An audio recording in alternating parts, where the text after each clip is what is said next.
ഞമ്മളെ മനസ്സിലായോ? ഞമ്മളെ സൈനബ ആന്ന്. അതന്നെ, മുച്ചീട്ട് കളിക്കാരന്റെ മകൾ സൈനബ. അല്ലാ, ബാപ്പയല്ല പോണത്, മൂപ്പരിവിടെ എത്തിണ്ടോ?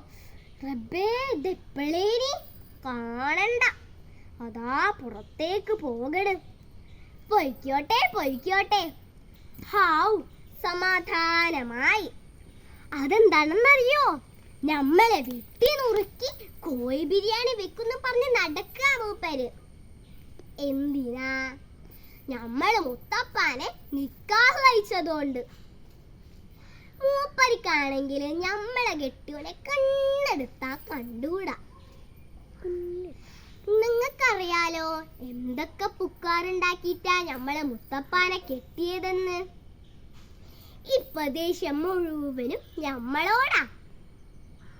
മൂപ്പരെ മുച്ചീട്ട് കളി വെട്ടിച്ചത് നമ്മളല്ലേ?